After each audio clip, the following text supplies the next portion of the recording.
아파트 같은 건물을 짓다가 공사가 중단된 채 방치된 곳이 전국에 400곳 가까이 있습니다. 흉물인 걸 넘어서 주민들 안전도 위협하고 있습니다. 그런데 사유지라는 이유로 손쓰기 어려운 상황입니다. 밀착 카메라 손광균 기자입니다. 오리가 한가롭게 돌아다니고 연못 곳곳에는 수풀이 우거졌는데요. 마치 도심 속 공원 같은 이곳은 사실 10년 넘게 방치된 아파트 공사 현장입니다. 지하 2층까지 땅을 파놓은 상태에서 건설사가 부도가 나면서 작업이 모두 중단돼 버린 겁니다. 외부인의 출입을 차단하는 펜스는 군데군데 녹슬었고 버리고 간 건축 자재들이 물 위에 떠 있습니다. 대로변에 들어설 예정이던 이 공장형 아파트는 2004년 첫 삽을 떴지만 불과 2년 만에 공사가 완전히 중단됐습니다. 분양이 미달되면서 자금난에 시달린 시공사가 부도났고 현장에는 쓰레기만 쌓이고 있습니다. 약간 술집 같은 거 되게 많거든요.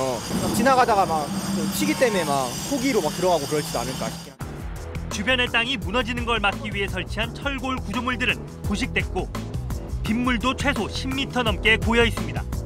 하지만 담당 지자체는 해당 부지가 민간 소유라 개입에 한계가 있다는 입장입니다. 경기도의 또 다른 공사 현장입니다. 140여 세대의 보금자리가 될 뻔했던 이 자리는 22년째 방치됐습니다. 지하층 공사만 진행된 상태로 시공사가 부도나면서 소유주가 바뀌길 여러 차례. 흉물로 변한 공사터를 매일 봐야 하는 주민들은 답답한 마음입니다. 20년 동안은 그냥 묻고 있는 거예요. 그러면 밑에 지금 부식이 안 났다고 하니까 다 부식을 많이 쳐주고 있는데 돈이 한두 푼 있나 이거예요. 전국에 방치된 공사 현장은 387곳으로 10년 넘게 방치된 건축물은 10곳 가운데 6곳이 넘습니다.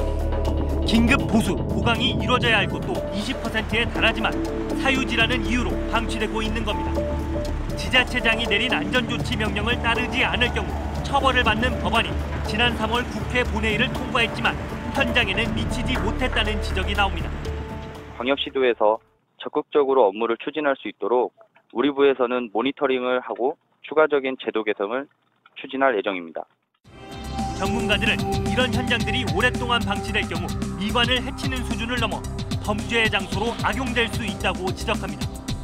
치안에 공백이 생기는 지역들은 범죄를 유인을 하는 물리적 공간이 될 가능성은 충분히 있거든요. 무방비 상태가 되지 않도록 관리를 하는 것이 그런 불상사를 막을 수 있는.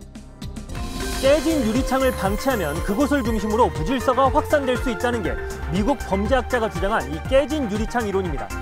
지자체의 소극적인 대응이 계속될 경우 전국 380곳의 장기 방치 공사 현장도 깨진 유리창으로 되돌아올 수 있습니다. 밀착 카메라 손광균입니다.